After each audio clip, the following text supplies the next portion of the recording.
తెలంగాణలో MLA కోటలోని 5 MLC స్థానాలకు జరిగిన ఎన్నికలు ఏకగ్రీవమయ్యాయి. 5 స్థానాలకు 5 నామినేషన్లు రావడంతో ఏకగ్రీవమైనట్లు ఎన్నికల అధికారి ప్రకటించారు. కాంగ్రెస్ పార్టీ నుండి 3, బీఆర్ఎస్ నుండి 1, సిపిఐ నుండి 1 ఎమ్మెల్సీ అభ్యర్థులుగా నామినేషన్లు దాఖలు చేశారు.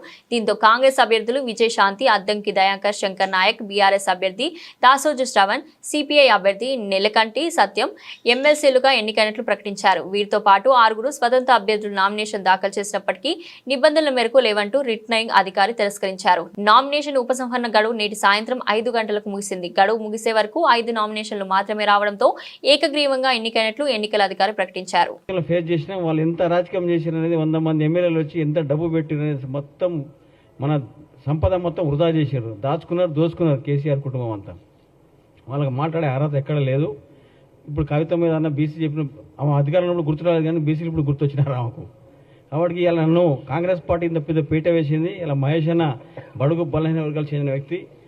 అందరూ కలిసి ఇలా నన్ను ఒక ఎమ్మెల్సీగా ఇలా కాంగ్రెస్ కుటుంబం నేను ఎంచుకునేందుకు వాళ్ళందరికీ నేను ధన్యవాదాలు తెలియజేస్తా ఉన్నాను. అటు అధిష్టానానికి, ఇక్కడ కాంగ్రెస్ టీపీసీసీకి, తర్వాత మా దగ్గర ఉన్న నల్గొండ జిల్లా ఎమ్మెల్యే మా మంత్రులందరికీ కూడా నేను పేరు ముఖ్యమంత్రి గారికి కూడా. ఎందుకంటే అందరూ కలిసి నన్ను ఈరోజు ఈ స్థాయిలో నిలబెట్టినాను. ఒక సామాన్య కార్యకర్త నేను కాబట్టి నేను మీ అందరికీ తెలుసు కూడా. ప్రతి డీసీసీ మీటింగ్లో నేను ప్రతి కార్యక్రమం అన్న అంటే పీసీసీ మహేష్ కుమార్ అన్న, ఆ తర్వాత ఉత్తమ్ సారు, ఆ తర్వాత రేవంత్ అన్న, వీళ్ళంతా పీసీసీ ప్రెసిడెంట్గా ఉన్నప్పుడు వాళ్ళు ఏ టాస్క్ ఇస్తే ఆ టాస్క్ నేను చేసి చూపించినాం. అక్కడ కాంగ్రెస్ పార్టీ విధి విధానాలు తెలుసుకొని కాంగ్రెస్ ఐడియాలజీ మీద పనిచేసినాం. అదేవిధంగా మా నాన్నగారు కూడా 20 ఏళ్ళు సర్పంచ్గా చేసినాడు. కాంగ్రెస్ పార్టీనే ఒక మండల పార్టీ కార్యకర్త నుంచి ఇలా ఈ స్థాయికి వచ్చినా కాబట్టి మీ అందరికీ నేను ధన్యవాదాలు తెలుస్తూ ముగిస్తాను. జై హింద్. అవకాశం వచ్చినా కూడా ఎంత సంతోషంగా ఉంది అని అంటే, కొట్లాడితే పార్టీ కొరకు కష్టపడితే వెతికి వేటాడి వెంటాడి పదవులు ఇచ్చే పార్టీ కాంగ్రెస్ పార్టీ. ఏ మూలకున్నా ఎక్కడ ఉన్నా సరే. ఈరోజు విజయశాంతి గారికి వారు తెలంగాణ ఉద్యమంలో పనిచేసిండ్రు, కాంగ్రెస్ పార్టీ కోసం పనిచేసిండ్రు.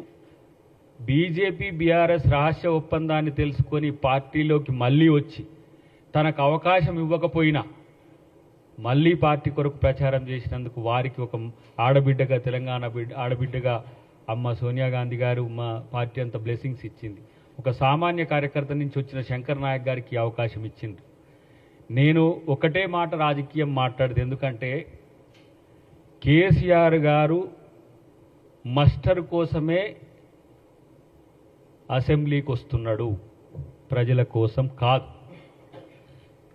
బీఆర్ఎస్ పార్టీ ఫ్రస్ట్రేషన్లో ఉంది. స్ట్రేచర్ గురించి మాట్లాడే స్థాయి ఎవరికి ఉంటుందంటే నియంతలకు ఉంటుంది. హిట్లర్ కూడా స్ట్రేచర్ గురించే మాట్లాడింది. మనుషులంతా సమానమే అనేది ప్రజాస్వామిక భావన. మీరు నా విలీనం చేయించుకొని నా చేత పని చేయించి ఉద్యమాలు అన్నీ చేశాను, కష్టపడ్డాను. కానీ మీరేం చేశారండి? ఒక మహిళని ఏ కాంగ్రెస్ తెలంగాణ ఇస్తాం అని చెప్పడం జరిగిందో అదే రోజు రాత్రి ఏ మాత్రం గ్యాప్ ఇవ్వకుండా, సమయం ఇవ్వకుండా, ఆ ఆనందాన్ని నేను తీసుకోనివ్వకుండా 12ంటికి సస్పెండ్ చేశాడు కేసీఆర్. వాస్తవాలు మాట్లాడుకుందామండి. ఎందుకు వాస్తవాలు కప్పిపుడుచుకుంటారు? విజయశాంతికి సంబంధమే లేదా? తెలంగాణ విజయశాంతి పోరాడలేదా? ఫర్ కైండ్ ఇన్ఫర్మేషన్, 1998 నా రాజకీయ జీవితం మొదలైంది బీజేపీ నుంచి. ఇది అందరికీ తెలిసిన సత్యం. 1 ఓటు 2 రాష్ట్రాలు అనబట్టే నేను వెళ్ళాను. కానీ వాళ్ళు నిలబెట్టుకోలేదు. అందుకే బయటకు వచ్చి తల్లి తెలంగాణ పార్టీ నడిపించాను నేను. ఇలాగ అనేక కారణాలు ఉన్నాయండి. ఈ అనేక కారణాల వల్లే ఈరోజు విజయశాంతి మీద, రాములమ్మ మీద ఒక ఎమ్మెల్సీ ఇస్తే అయ్యో ఎందుకు ఇచ్చారు, ఎలా ఇచ్చారంటే పేపర్ వచ్చి ఇచ్చారండి. ఎలా ఇస్తారండి? సోనియా గాంధీ గారు ఇచ్చారు, అద్దంకి దయాకర్ గారికి ఇచ్చారు, నాకు ఇచ్చారు, శంకర్ నాయకర్ గారికి ఇచ్చారు. సో వాట్ అండి?